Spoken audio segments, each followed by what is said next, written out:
ஆரணங்கு சிறுகதை தொகுப்பிற்காக இளம் படைப்பாளர் விருது பெற்றவரும் யாவரும் இணைய இதழின் ஆசிரியருமான திரு கிருஷ்ணமூர்த்தி அவர்களை பேச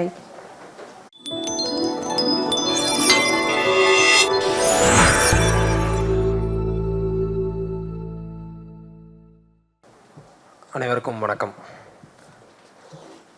இலக்கியத்தோட வேறு வடிவங்களில் தொடர்ச்சியாக இயங்கிக் கொண்டு வரக்கூடிய ஆனந்தை இது நாள் வரைக்கும் அறிந்து கொள்ளாமல் இருந்த என்னுடைய துரதிர்ஷ்டத்திற்கு இந்த நாள் ஒரு நல் வாய்ப்பாக அமைந்தது. முக்கியமாக குறிப்பிட்டு சிற்றில் அமைப்பினருக்கு எனது அன்பையும் நன்றியும் முதலில் நான் தெரிவித்துக் கொள்கிறேன். அடிப்படையில் உளவியல் சார்ந்த கல்வி புலமும் தொழிலும் அமைந்திருக்கக்கூடிய எழுத்தாளுமை ஆனந்த் அவர்களுடைய சிந்தனை போக்கு இலக்கியத்தையும் மனித மனத்தையும் உளவியல் ரீதியான பார்வையின் வழியாகவே அவதானித்து அதனோடு அன்போடு இயைந்த ஒரு பார்வையை முன்வைப்பதில் அவருடைய படைப்புகள் அனைத்தும் அமைந்திருப்பதாக உரைகளின் வழியேவும் இந்த மேடையில் நான் பேசுவதற்காக எடுத்துக்கொண்ட அவருடைய 2 சிறுகதை தொகுப்புகள் வழியேவும் நான் அவதானிக்கிறேன். குறிப்பாக தத்துவத்தின் மீது ஆர்வம் இருக்கக்கூடிய எல்லோருக்கும் இலக்கியத்தின் மீதான பக்கச்சாய்வு மிக இயல்பாக நிகழ்ந்து விடுகிறது. தத்துவத்தின் அடிப்படையாக தன்னுணர்தல் அமைந்து விடுகிறது. இந்த தன்னுணர்தலை தான் இலக்கியமும் வேறு வகையான வாழ்வியல் சூழல், காலச்சூழல், நிலவியல் சார்ந்த அமைப்புகள், அதன் வழியே வேறு விதமான மனிதர்கள் அடையக்கூடிய தன்னுணர்தலை இலக்கியம் பேசுகிறது. தத்துவம் இதை மிக நேரடியாக தன்னுணர்தலுக்கான வழிகள் என்ன, எந்தெந்த வழியெல்லாம் ஒரு மனிதன் தன்னையே உணர்ந்து கொள்வதற்கான சாத்தியங்கள் உள்ளன என்பதை மிக வெளிப்படையாக பேசுகிறது. ஆனால் தத்துவம் மீதான விருப்பம் இல்லாத ஒரு மனிதருக்கு, இலக்கிய பரிச்சயம் இல்லாத ஒரு மனிதருக்கு இந்த தன்னுணர்தல் தேவையில்லையா என்று ஒரு கேள்வி எழுகிறது. ஆனால் அடிப்படையில் இந்த கேள்வி, இந்த தன்னுணர்தல் சார்ந்த ஒரு ஈடுபாடு எல்லோருக்குமானது. அப்படியெனில் அது அறிவு சார்ந்த ஈடுபாடா அல்லது அனுபவத்தின் வெளிப்பாடா? இந்த தன்னுணர்தல் இலக்கிய வடிவங்களின் வழியாக வருகிறது என்றால் அதற்கும் இலக்கியத்திற்கும் என்ன விதமான சம்பந்தங்கள் இருக்கிறது? இதை பேசக்கூடிய 2 கட்டுரை தொகுப்புகள் தான் காலவெளிக்காடு என்ற தொகுப்பும் கவிதை எனும் வாழ்வீச்சு எனும் கட்டுரை தொகுப்பும். இதில் இதை எந்த வடிவத்தில் பேசலாம்? பொதுவாக இலக்கியத்தில் அறிவை அனுபவமாக்கக்கூடிய இடங்களிலெல்லாம் புனைவோட வடிவம் பயன்படுகிறது. அனுபவத்தை அறிவாக்கக்கூடிய இடங்களிலெல்லாம் கட்டுரையோட வடிவம் பயன்படுகிறது. இந்த 2ற்கும் ஊடான ஒரு வடிவத்தை இவர் கையில் எடுக்கிறார். அதிலும் குறிப்பாக தத்துவத்தை பேசுவதற்கென்று ஒரு முறை அல்லது ஒரு வடிவம் இருக்கிறது என்றால் உலகளாவிய அளவில் உரையாடல் மட்டும்தான் அதற்கான சிறந்த வடிவமாக இருக்கிறது. கீதை ஒரு உரையாடல் வடிவத்தில் இருக்கிறது. காந்தியின் சுயராஜ்யம் உரையாடல் வடிவத்தில் இருக்கிறது. கம்யூனிஸ்ட் மேனிஃபெஸ்டோ ஒரு உரையாடல் வடிவத்தில் தான் இருக்கிறது. உரையாடல் தத்துவத்திற்கான சிந்தனை புள்ளியை தொடக்குகிறது. ஒரு கேள்வி அதற்கு எதிராக மற்றொரு கேள்வி உருவாக துவங்கும் போது அதன் முடிவுறாத அந்த உரையாடல் ஒரு தெளிவை அல்லது நாமே அந்த கேள்விக்கான சிக்கலுக்கான தன் உணர்தலுக்கான இடத்தை உரையாடல் நமக்கு வழங்க துவங்குகிறது. ஆனால் இந்த உரையாடல் யார் இருவருக்கு இடையில் நடக்கிறது என்பதை பொறுத்துத்தான் இது முழுவதுமாக வெளிப்படக்கூடும். இந்த தொகுப்பில் குறிப்பாக காலவெளிக்காடு என்ற கட்டுரை தொகுப்பில் 2 பிரிவுகளாக அந்த தொகுப்பை எழுதியிருக்கிறார். அதில் முதல் பிரிவு முழுக்க உரையாடல் வடிவத்திலானது. அதில் யார் உரையாடுகிறார் என்றால் மகாபாரத கதையில் இருக்கக்கூடிய சஞ்சயன் எனும் ஒரு சிறிய கதாபாத்திரத்தை எடுத்துக்கொள்கிறார். உண்மையில் எனக்கு மிகவும் பிரமிப்பானதும் நான் அந்த தொகுப்பில் மிக ரசித்ததும் அந்த பெயர்தான். புனைவை எடுத்துக்கொள்ளும் போது ஒரு கதாபாத்திரத்தை வரையறுக்கும் சமயத்தில் மொத்த புனைவும் நாவலோ சிறுகதையோ மொத்த புனைவும் சுமக்க வேண்டிய அம்சத்தை அந்த மைய கதாபாத்திரத்தின் கதாபாத்திர வார்ப்பு சுமக்க வேண்டும். இல்லை என்றால் அதனோடு வாசகனுக்கு இருக்கக்கூடிய ஒட்டுதல் அல்லது அதனோடு ஏற்படக்கூடிய ஒரு உள்ளார்ந்த வாசிப்பு ரீதியான உரையாடல் நிகழாமல் போகும். ஆனால் கட்டுரை தொகுப்புக்கு அப்படியான சூழல் பொதுவாக இல்லை.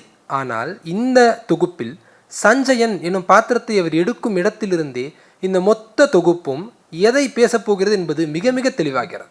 சஞ்சயன் மகாபாரத கதையில் கண் பார்வையற்ற திருதராஷ்டிரருக்கு அவருடைய மகன்கள் போரில் சமரிட்டு கொண்டிருக்கக்கூடிய சூழலை தன்னுடைய ஞான திருஷ்டியால் பார்த்து சொல்லக்கூடிய இடத்தில் சஞ்சயன் கதாபாத்திரம் வடிவமைக்கப்பட்டிருக்கிறது. கொஞ்சம் யோசித்து பாருங்கள். தன்னுடைய அத்தனை மகன்களும் போரில் சமன் புரிந்து கொண்டிருக்கிறார். மொத்த அதிகாரமும் அந்த மன்னரிடம் இருக்கிறது. அதே நேரம் அந்த போரில் வெற்றியடைந்தால் மகிழ்ச்சி அடைவதும், ஒருவேளை தன்னுடைய பிள்ளைகள் மாண்டு போனால் துயருறுவதும் திருதராஷ்டிரருக்கே உண்டானது. ஆனால் அவரிடம் பார்வை இல்லை. எல்லா பார்வையும் கொண்ட சஞ்சயனுக்கு போரில் இருக்கக்கூடிய எல்லா வெட்டுகளையும், அங்கு நிகழக்கூடிய துயரையும் தோல்வியையும், இவர்களுடைய சார்பில் இருக்கக்கூடிய எல்லாவற்றையும் பார்க்கலாம். ஆனால் யாரோடும் ஒட்டுறவு கிடையாது. எந்த ஒட்டுறவும் இல்லாத ஒருவனிடம் பார்வை இருக்கிறது, எல்லா ஒட்டுறவும் இல்லாத ஒருவரிடம் அதிகாரமும் இருக்கிறது, ஆனால் பார்வை இல்லை. இந்த இடத்தில் சஞ்சயன் ஒரு பற்றற்ற நிலையில் எந்த பக்கச்சார்பும் எடுக்காமல் அந்த போரில் என்ன நிகழ்கிறது என்பதை மன்னரிடம் சொல்லிக்கொண்டே இருக்கிறான். கிட்டத்தட்ட இந்த சஞ்சயன் பார்வை முழுக்க இந்த அம்சத்தை தத்துவார்த்தமாக முன்வைக்க முயல்கிறது. அதிலும் 2 விஷயத்தை அவர் குறிப்பாக முன்வைக்கிறார். முதலாவதானது காலம். கடிகாரம் நமக்கு சொல்லக்கூடிய நேரத்தை அல்ல, அதோடு முடிந்துவிடுவது அல்ல காலம். மாறாக இக்கணம், இப்பொழுது எனும் ஒரு சிறிய சொற்களை எடுத்துக்கொண்டு நம்மை முழுவதுமாக வெளிப்படுத்தக்கூடிய ஒரு வாய்ப்புகளோடு ஒரு சூழல் அமைந்தால் அவை நிகழ்ந்து முடிந்த தருணத்தில் கடந்த காலமாகவும், எதிர்காலத்தில் என்னை முழுமையாக வெளிப்படுத்துவேன் என்று நினைக்கக்கூடிய இடம் எதிர்காலமாகவும் அமைகிறது. காலம் நம்மை முழுமையாக வெளிப்படுத்தக்கூடிய இக்கணத்தில் அமைந்திருக்கிறது என்பதை வரையறுக்கிறார். 2வது பார்வை என்று ஒரு விஷயத்தை சொல்கிறார். இப்போ நான் பேசுறது ஃபுல்லாக டிஸ்ஜாயிண்டடாக இருக்கும். ஏன்னா இது எல்லாவற்றையும் கோர்க்கக்கூடிய ஒரு இடம் பின்னால் வருகிறது. அடுத்து பார்வை. ஒரு கால்பந்து போட்டியை கற்பனை செய்து பாருங்கள். 15க்கும் மேற்பட்ட நபர்கள் அந்த மைதானத்திற்குள் குறுக்க மறுக்க ஓடிக்கொண்டே இருக்கிறார்கள். இப்பொழுது இந்த கால்பந்து போட்டியை நாம் ரசிக்க வேண்டுமென்றால் நாம் ஏதேனும் ஒரு நாட்டோடு நம்மை தொடர்புபடுத்திக் கொள்ள வேண்டும். இந்த நாடு ஜெயிக்கணும் அப்படின்னு தொடர்புபடுத்திக்கணும். அதிலும் குறிப்பாக அதில் இருக்கக்கூடிய ஏதேனும் ஒரு விளையாட்டு வீரரை மையப்படுத்தி அவருடைய விளையாட்டு திறனை மட்டுமே ரசிப்பதற்கு அந்த போட்டியை நாம் பார்த்து கொண்டிருக்க வேண்டும். ஆக ஒரு நிறைய மனிதர்கள் இருக்கக்கூடிய ஒரு சூழலில் நாம் ஒரு நபரை, ஒரு நாட்டை நாம் தெரிவு செய்கிறோம். தெரிவு செய்யும் பட்சத்தில் அது வெறும் விளையாட்டாக இருப்பதில்லை, மாறாக நம் ஈடுபாட்டோடான ஒரு விஷயமாக மாறுகிறது. ஆனால் இந்த தெரிவு எதன் அடிப்படையில் நிகழ்கிறது? அதற்கு நம்மளுடைய கல்விச்சூழல், வளர்ப்பு சூழல், சமூகம், பண்பாடு, கலாச்சாரம், பல்வியல் சூழலுக்கு அப்பால் நாம் கற்றுக்கொள்ளக்கூடிய எண்ணற்ற விஷயங்கள் என்று ஒரு ஸ்பெக்ட்ரம் ஆஃப் லேர்னிங் வழியாக நாம் இந்த தெரிவுகளை வந்தடைகிறோம். அப்படி என்றால் நான் விரும்பக்கூடிய ஒரு விஷயத்திற்கு நான் உரிமை கொண்டாட முடியுமா என்று அடுத்த ஒரு கேள்வி எழுகிறது. இதற்கு ஒரு மிகச்சிறப்பான எடுத்துக்காட்டை இந்த புத்தகத்தில் ஆனந்த் கையாள்கிறார். மின் விளக்கை கண்டுபிடிப்பதற்கு முன்பே இந்த உலகம் முழுக்க மின்காந்த புலம் இருக்கிறது. உலகம் முழுக்க இருக்கக்கூடிய மின்காந்த புலத்தை யாரோ ஒரு தனி நபருடைய சிந்தனை தன்வயப்படுத்தி அறிவியலின் துணை கொண்டு ஒரு குண்டு பல்பின் வழியாக நாம் விருப்பப்படக்கூடிய வண்ணத்திலோ அல்லது பொதுவான வண்ணத்திலோ ஒரு குண்டு பல்ப் உமிழ்கிறது. இப்போது அந்த விளக்கு, அந்த வெளிச்சத்திற்கு உரிமை கொண்டாட முடியுமா என்ற ஒரு கேள்வி கேட்கிறார். இந்த புள்ளி பற்றற்ற அந்த நிலைக்கான, சஞ்சயன் கதை சொல்கிறார் இல்லையா, அந்த பற்றற்ற நிலைக்கான ஒரு புள்ளியை தத்துவம் ரீதியாக இங்கே எட்டுகிறார். ஆனால் இது எல்லாவற்றிலும் எது மையமாக இருக்கிறது? காலத்தை குறிக்கும் போது நாம் நம்மை முழுமையாக வெளிப்படுத்தக்கூடிய அந்த இடத்தில் காலம் நிர்ணயிக்கப்படுகிறது என்று சொன்னேன். பார்வை எனும் இடத்தில் நம்மளுடைய சூழல் சார்ந்து நமக்கு உருவாகக்கூடிய ஒரு கருத்தியலின் ரீதியாக நாம் ஒருவரை தெரிவு செய்கிறோம் என்று சொல்லியிருந்தேன். 2 இடத்திலும் இந்த நான் எனும் அம்சம் முக்கியமாக மாறுகிறது. இந்த நான் என்பது யார்? இந்த நான் என்பதற்கு நாம் வந்து சேர வேண்டிய இடம் என்ன என்பதை சொல்வதுதான் இந்த புத்தகத்தின் முதல் பகுதி, சஞ்சயன் பார்வை. இந்த நான் என்ற இடத்திற்கு காலத்தின் வழியாக, பார்வை வழியாக வந்து நிற்கிறார். ஆனால் இதில் இன்னொரு சுவாரஸ்யமான விஷயம் இருக்கிறது. உரையாடலில் ஒரு நபர் தான் சஞ்சயன் என்று சொன்னேன். ஆனால் இந்த சஞ்சயன் என்னவெல்லாம் பேசுகிறார் என்றால், போரெல்லாம் முடிந்து இந்த உலகம் எப்படி இயங்கிக் கொண்டிருக்கிறது என்பதையெல்லாம் அந்த திருதராஷ்டிரருக்கு சொல்லி கொண்டிருக்கிறார். காலத்தை கடந்து அந்த மகாபாரத கதாபாத்திரமான சஞ்சயன் சமகாலத்திற்கு வருகிறார். சமகாலத்தில் ஒரு எழுத்தாளரை சந்திக்கிறார். அந்த எழுத்தாளரோடு அவருக்கு ஏற்பட்ட உரையாடலை தான் திருதராஷ்டிரருக்கு இந்த தத்துவங்கள் விஷயமாக பேசுகிறார். இதில்தான் சுவாரஸ்யம். அந்த எழுத்தாளரின் புனைபெயரும் சஞ்சயன். ஆனால் இதில் எழுத்தாளர்களுக்கு என்ன இருக்கிறது என்றால், ஒரு கதையை நீங்கள் எழுதும்போது மிகவும் சிக்கலான அல்லது ஒரு நுட்பமான விஷயம் என்றால் பாயிண்ட் ஆஃப் வியூ. யாரின் துணை கொண்டு நீங்கள் அந்த கதையை சொல்லப் போகிறீர்கள் என்ற ஒரு இடம். அந்த இடத்தை புரிந்து கொள்வதற்கு தான் இந்த எழுத்தாளர் சஞ்சயன் யோசிக்கிறார். அப்போ இந்த காலம், பார்வை, தெரிவுகள் எல்லாமும் சேர்ந்து ஒரு புனைவை கட்டமைப்பதற்கான ஒரு ஆசிரியரின் குரலும் இந்த புத்தகத்திற்குள் ஏதோ ஒரு முறையில் ஒலித்து கொண்டே இருக்கிறது. ஆனால் இந்த நூலின் 2வது பகுதி சரையுகுமாரன் கட்டுரைகள் என்று தலைப்பட்டிருக்கிறார். சரையு ஒரு நதியின் பெயர். ஒரு நதியின் மகனாக இருக்கக்கூடிய ஒரு கற்பனை மெட்டஃபராக அதை எடுத்துக்கொள்ளலாம். இப்போ சொன்னேன் இல்லையா, அந்த மின் விளக்கு ஒளிக்கு எப்படி உரிமை எடுத்துக்கொள்ள முடியாதோ அதே போல்தான் சரையுகுமாரனால் சரையுவிற்கு ஒருபோதும் உரிமை எடுத்துக்கொள்ள முடியாது. அப்படி என்றால் இந்த நான் என்பதை சரையு என்று நாம் எடுத்துக்கொள்ளலாம். இந்த நான் எப்படி தன்னை தகவமைத்துக் கொள்கிறது, அல்லது தன்னுணர்தலுக்கான இடத்தில் இந்த நான் எனும் அம்சம், கோட்பாடு, கருத்தியல், விழுமியம் எதுவாக வேண்டுமானாலும் எடுத்துக்கொண்டாலும் தன்னுணர்தலுக்கு இந்த நான் எப்படியெல்லாம் துணை போகிறது என்பதை 2ஆம் பகுதி கட்டுரைகள் சொல்கிறது. அதிலும் சில பிரிவுகளை உருவாக்குகிறார். என்னென்ன பிரிவு என்றால், மனித மனத்தை மேல் மனம், ஆழ்மனம் என்று 2ஆக பிரிக்கிறார். ஒன்று, இப்போ நான் எங்கிருந்து வருது அப்படின்னு ஒரு அவதானிப்பை சஞ்சயன் பார்வைங்கிற கட்டுரைகளில் கொடுத்தாச்சு. அடுத்து, இந்த நானை கட்டமைக்கக்கூடிய இடம். நீங்கள் யார் என்று கேட்டவுடன் நாம் என்னவெல்லாம் நம்மளுடைய ஆட்ரிபியூட்ஸாக, என்னுடைய அடையாளங்களாக நாம் பிரிதொருவிடம் சொல்லி கொண்டிருக்கிறோமோ அதுவை எல்லாம் எப்படி உருவாகின்றன, எப்படி தக்க வைத்துக் கொள்ளப்படுகின்றன என்பதை பேசுகிறார். ஒன்று, அடையாளங்களை தேடி தேடி சேகரிக்கக்கூடிய மேல் மனத்தின் செயல்பாடு.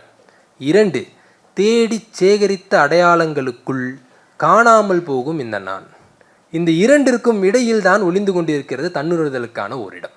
ஆனால் இந்த இடத்தை நம்மால் செய்ய முடியுமா, தேட முடியுமா என்றால், தேடல் என்று ஒரு அத்தியாயம் எழுதியிருக்கிறார். மொத்த தொகுப்பில் ஆகச் சிறந்த அத்தியாயமாக நான் அதைத்தான் குறிப்பிடுவேன். காரணம், தன்னுணர்தலுக்கு ஒரு செயல் தேவைப்படுகிறது என்றால் அது தேடல். ஆனால் மிக மிக தவறாக புரிந்து கொண்ட ஒரு செயல் என்றால் அதுவும் தேடல் தான்.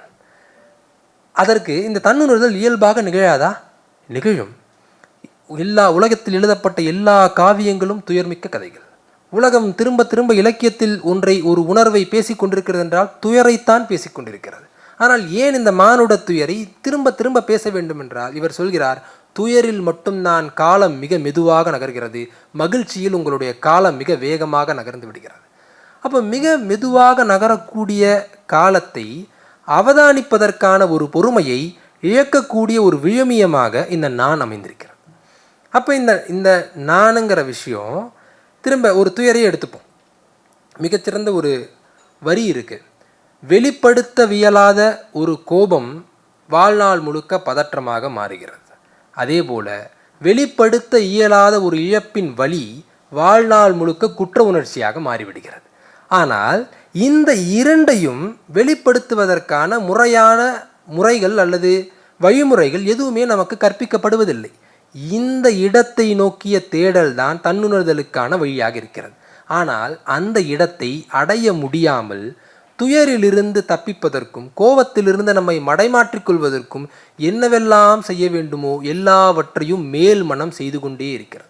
சமகால உலகத்தில் ஃபோமோ என்ற ஒரு வார்த்தையை எல்லோரும் கேள்விப்பட்டிருப்போம், ஃபியர் ஆஃப் மிஸ்ஸிங் அவுட். உதாரணத்திற்கு, எனக்கு இப்போது இன்ஸ்டாகிராம் யூஸ் பண்ணவே தெரியாது என்று வைத்துக்கொள்வோம்.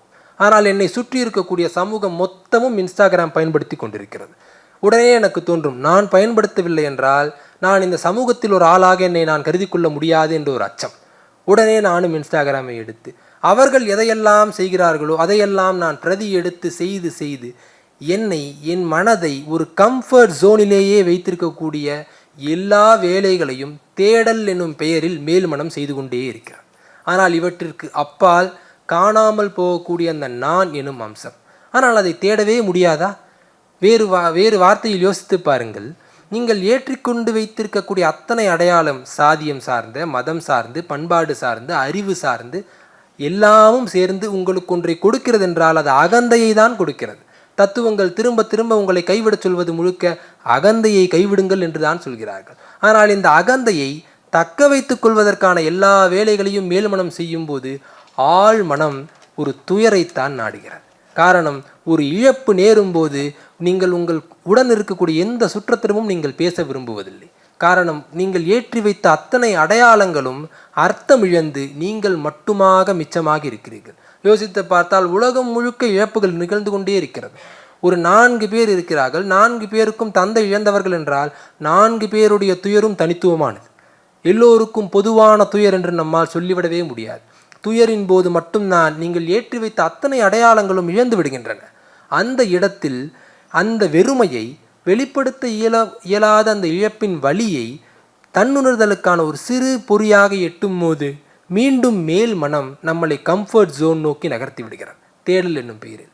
ஆனால் இவ்வளவு நேரம் தனி மனிதனுக்கு இருக்கக்கூடிய தன்னுறுதலை மட்டுமே பேசுகிறாரே என்ற ஒரு சந்தேகம் எழும்போது கட்டுரை தொகுப்பின் வடிவமைப்பில் மிக கச்சிதமாக சமூகத்தை பேச ஆரம்பிக்கிறார். இந்த சமூகம் தனி மனிதனின் தொகுப்பாகத்தான் இருக்கிறது என்று சொல்கிறார். அதிலும் குறிப்பாக டார்வினுடைய பரிணாம தத்துவத்தை குறித்து ஒரு கட்டுரை, மிக மிக சிறப்பான மற்றொரு கட்டுரையாக அதை நான் குறிப்பிட விரும்புகிறேன். காரணம், இந்த பரிணாம வளர்ச்சி தனி ஒரு மனிதனிடமிருந்து எழுந்த சிந்தனையின் எழுச்சி என்று தொடங்குகிறார். அந்த ஒரு தனி மனிதன் ஆழ்மன தேடலின் விருப்பத்தில் கம்ஃபர்ட் ஜோனை தவிர்த்து எடுக்கப்படக்கூடிய ஒரு ரிஸ்க் ஒரு மொத்த சமூகத்திற்குமாக மாறுகிறது. ஒரு இயல்பு நிலையிலிருந்து தன்னுடைய தேவை என்னும் தன்னை உணர்தலினால் ஏற்படக்கூடிய ஒரு பாதையை தேர்ந்தெடுத்தவன் செல்லக்கூடிய வாழ்க்கை அவனுடைய அந்த மொத்த பரிணாம வளர்ச்சிக்கும் பண்பாட்டு வளர்ச்சிக்கும் காரணமாக அமைகிறது. ஆனால் இந்த இடத்திலிருந்து மிக மிக முக்கியமான ஒரு புள்ளிக்கு அவர் வந்தடைகிறார். அந்த புள்ளிதான் சமகாலத்தில் அந்த புத்தகத்திற்கான முக்கியத்துவத்தை பேசுகிறது. ஒரு தனி மனிதனிடமிருந்து எழும்பக்கூடிய ஒரு விழுமியம் அல்லது ஒரு தத்துவம் அல்லது ஒரு கோட்பாடு அல்லது ஒரு தெரிப்பு, இவை ஒரு சமூகத்திற்குள் நுழைய துவங்கும் போது அது தன்னுடைய தன்மையை இழந்து அது யாரிடமிருந்து வந்ததோ அந்த மனிதனை பற்றி பேச துவங்கும் போது தத்துவங்கள் தனி மனிதனுடைய பிம்பங்களாக மாறுகின்றன என்று எழுதுகிறார். எப்போது சமூகத்தில் ஒரு தனி மனிதனுடைய பிம்பங்கள் உருவாக துவங்குகின்றனவோ அங்கே தத்துவங்கள் தன்னுடைய அடுத்த அழிவை நோக்கி நகர்கின்றன. இந்த இடத்தை வந்தடைவதற்கு இந்த மொத்த தொகுப்பும் நாம் வாசித்து வர வேண்டியிருக்கிறது. எந்த ஒரு இடத்திலும் ஒரு உரையாடல் அற்ற தன்மையை இல்லாமல், அதே நேரம் சொல்லப்படுவதை மட்டுமே நாம் கேட்க வேண்டும் என்று ஒரு நிலையிலும் இல்லாமல் சுய சிந்தனை வகுக்கக்கூடிய ஒரு மொழியில் அமையப்பட்டிருப்பது இந்த தொகுப்பை மிக முக்கியமானதாக மாற்றுகிறது. ஆனால் இதற்கு மறுபுறம் நான் 2 தொகுப்பு என்று சொல்லியிருந்தேன். இப்போ பேசிய எல்லாவற்றையும் கவிதை எனும் வடிவத்திற்குள் செலுத்தி பார்த்திருக்கக்கூடிய புத்தகம்தான் கவிதை எனும் வாழ்வீச்சு. ஒரு கவிதை குறித்த கட்டுரைகள் என்றால் ஒரு பொதுவான அபிப்பிராயம் உண்டு. இந்த கவிதை அல்லது அந்த கவிஞர் நவீன கவிதை மரபில் எங்கு பொருந்தி போகிறார், என்ன விதமான ஓமைகளை பயன்படுத்துகிறார், படிமங்கள் எப்படி கையாளப்பட்டிருக்கின்றன, இதற்கும் மேற்கத்திய அல்லது உலகளாவிய சிறந்த கவிஞர்களுக்கும் இடையிலான ஒப்புமைகள் என்று எல்லாமும் இந்த தொகுப்பில் இருக்கிறது. அதிலும் சிறப்பான ஒன்று என்னவென்றால், பொது புத்தியில் அல்லது பொது வாசிப்பில் அல்லது பொதுவான பார்வையில் எவையெல்லாம் முன்வைக்கப்படுகின்றனவோ அதை ஆழம் நோக்கி நகர்த்தக்கூடிய இடத்திலும் அந்த தொகுப்பு முக்கியத்துவம் பெறுகிறது. உதாரணத்திற்கு, கவிஞர்களால் சிறந்த கவிதைகளை எல்லா நேரமும் எழுதிவிட முடியாது, அல்லது ஒரு கவிதையை எல்லா நேரமும் எழுதிவிட முடியாது, அதற்கென ஒரு கணம், மாய கணம் வேண்டும் என்று ஒரு பொதுக்கூற்று. இதை மறுப்பதற்குத்தான் என் மனம் தயாராக இருந்தது. ஆனால் இந்த தொகுப்பு அதை செய்யவில்லை. மாறாக மாய கணம்தான் வேண்டும், ஆனால் அது எப்படியெல்லாம் வரையறுக்கப்படுகிறது என்று எழுதுகிறார். யுவனுடைய கவிதைகள் குறித்த கட்டுரையில் மிக சிறப்பாக அந்த விஷயம் கையாளப்படுகிறது. குறிப்பாக புத்தகத்துடைய தலைப்பு சார்ந்த ஒரு விஷயம், கவிதை எனும் வாழ்வீச்சு. வாளை எடுத்துக்கொள்வோம். ஒரு வாள் என்பது ஒரு பொருள் என்பதற்கு ஒரு இலக்கு உண்டு, பயன்பாட்டு இலக்கு. வேறொரு பொருளை வெட்டுவதன் வழியே அந்த வாள் தன்னுடைய பயன்பாட்டு இலக்கை முழுமையடைந்து விடுகிறது. ஆனால் வாள் வீச்சிற்கு எதை ஓர் இலக்காக நாம் வைக்க முடியும்? வாள் வீச்சுடைய இலக்கு அதை பயன்படுத்துபவரை பொறுத்து, அவருக்கு கிடைத்த கல்விச் சூழலை பொறுத்து, சாதிய ரீதியாக வர்க்க ரீதியாக அதற்கான கல்வி புலம் அவருக்கு மறுக்கப்பட்டிருந்தால் அதை தாண்டி அவர் கற்றுக்கொண்ட சமூக விஷயங்களை பொறுத்து, இவை எல்லாவற்றையும் கடந்து அந்த சமர் நிகழக்கூடிய இடத்தில் அதற்கான காரணிகள் என்ன என்பதை பொறுத்து, அது மட்டுமல்ல, எதிரில் இருப்பவர் தன்னுடன் சண்டை போடுகிறார் இல்லையா, அவருடைய கல்விச் சூழல், அவருடைய பண்பாட்டு சூழல் எல்லாவற்றையும் அறிந்துதான் ஒரு வாழ்வீச்சு நிகழ்கிறது. ஆனால் எல்லா வாழ்வீச்சுகளிலும் வெட்டுகள் விழுவதில்லை. ஆனால் வாழ்வீச்சு நிகழ்ந்து கொண்டே இருக்கிறது. அந்த மாய கணத்தை அவர் பேசக்கூடிய அந்த இடம் மிக மிக நுட்பம். அப்போ கவிதையை எழுதும்போது இந்த வாழ்வீச்சை எதோடெல்லாம் சேர்க்கிறார் என்றால், கட்டுரை தொகுப்பு, அந்த காலம் பற்றிய கட்டுரை தொகுப்பை சொல்லும்போது நான் என்று சொன்னேன் இல்லையா, கவிதை தொகுப்பில் அதே இடத்தில் சொற்களை எடுக்கிறார். சொற்களுக்கான அர்த்தம் அது பொருந்தக்கூடிய வரியை பொறுத்து, அந்த வரியுடைய அர்த்தம் அது பொருந்தக்கூடிய கவிதையின் பகுதியை பொறுத்து, அந்த கவிதை பகுதியுடைய அர்த்தம் முழு கவிதையை பொறுத்து மாறுகிறது. இது உடன்பாட்டு சமூகம், கான்சென்சஸ் வேர்ல்ட் என்ற ஒரு டெர்மினாலஜி அவர் பயன்படுத்துகிறார். உங்களுடைய தெரிவுகளும் இந்த நான் என்பதை உருவாக்கி கொள்ளக்கூடிய அர்த்தப்பாடுகளும் கவிதையில் ஒரு சொல் கொள்ளக்கூடிய பொருளும் அதனுடைய உடன்பாட்டு சொற்களால் முழுமையடைகின்றன. அதே அந்த விளக்குடைய வெளிச்சத்தோடு ஒப்பிட்டு பார்த்தால் இந்த சொற்களுக்கான அர்த்தமும் கவிதைக்கான அர்த்தமும் எப்படி உள்வாங்கப்படுகிறது என்னும் இடத்தை நோக்கி அந்த கவிதை என்னும் வாழ்வீச்சு புத்தகம் நகர்கிறது. அதிலும் ஓரிடம் கவிதை எப்படி நுகரப்படுகிறது எனும் ஆல்கமியை அவர் பேசியிருக்கக்கூடிய மிக பிரமாதமான ஒரு பகுதி. ஒன்று சொல்லலாம், இந்த கவிதை என்னும் வாழ்வீச்சு புத்தகத்தை படித்த பிறகு நீங்கள் வாசித்த அத்தனை கவிதைகளும் வேறு ஒரு அர்த்தத்தில் உங்களுக்கு புலப்பட துவங்கும். அதற்கு உதாரணம், ஒரு கவிஞருக்கு ஒரு அனுபவம் ஏற்படுகிறது. அந்த அனுபவம் மிகச்சரியான ஒரு சொற்தேர்வுக்கு அவரை நகர்த்துகிறது. அந்த சொற்தேர்வை வைத்து ஒரு கவிதையை எழுதுகிறார். இந்த கவிதையை ஒரு வாசகர் வாசிக்கிறார். அந்த சொல்லை படித்தவுடன் வாசகர் தன்னுடைய அனுபவத்தில் எந்த நினைவை தொடுகிறதோ அந்த நினைவிற்கு செல்கிறார். பெருமாள் முருகனுடைய முன்னுரையில் ஒரு வரி வருகிறது, கவிதை வாசிக்கும் போது மட்டும்தான் வாசகரும் கவிஞருடைய நிலைக்கே செல்கிறார் என்று. அதற்கான காரணம், இந்த சொல் பொருளுக்கு முன்பு அனுபவத்தை வாசகனுக்கு கடத்துகிறது எனும் இடத்தை ஆனந்த் கட்டுரையில் எழுதுகிறார். உண்மையில் இதை ஒரு இறுதியாக ஒரே ஒரு கவிதை வரி, இவர் சொல்லியிருக்கக்கூடிய குவளைக்கண்ணனுடைய ஒரு கவிதை வரி இருக்கிறது. ஏற்கனவே உலகில் உள்ளவைகளுக்கு என்னிடம் அர்த்தம் கேட்கிறது, பெயர்களை கற்கிறது குழந்தை. ஏற்கனவே உலகில் உள்ள ஏற்கனவேயை அழிக்க கற்கிறேன் குழந்தையிடம். இந்த கவிதையை யார் வேண்டுமானாலும் விளக்க முயற்சித்து பாருங்கள், ஆனால் உங்கள் அனுபவம் இன்றி விளக்க முயற்சித்து பாருங்கள், நிச்சயம் தோற்றுதான் போவீர்கள். காரணம், கவிதை பொருளுக்கு முன்பாக அனுபவத்தை கொண்டு சேர்க்கக்கூடிய இடம். ஆனால் நான் மிகச் சுருக்கமாகத்தான் இந்த உரையை பேசியிருக்கிறேன். இதை தாண்டி ஒரு கவிதையை அணுகக்கூடிய விதம், ஒரே கவிதை கொடுக்கக்கூடிய வேறு வேறு தருணங்கள், அல்லது ஒரு கவிதையின் வழியாக நாம் நம்மளுடைய சிந்தனை எப்படியெல்லாம் மடைமாற்றப்படும் என்று எல்லா இடங்களையும் மிக மிக விரிவாக நிறைய எடுத்துக்காட்டுகளுடன் பேசியிருக்கிறார். இந்த இரண்டு புத்தகங்களும் பொதுவான ஒரு மையப்புள்ளியில் இணைகிறது என்றால் தன்னுணர்தலுக்கான தடமாக கவிதை விளங்குகிறது.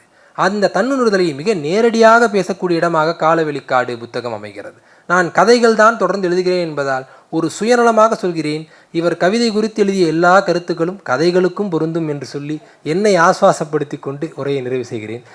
நன்றி. அடுத்ததாக சிறு தேநீர் இடைவேளை, ஒரு 10 நிமிடங்களில் மறுபடியும் அரங்குக்கு வருமாறு கேட்டுக்கொள்கிறேன்.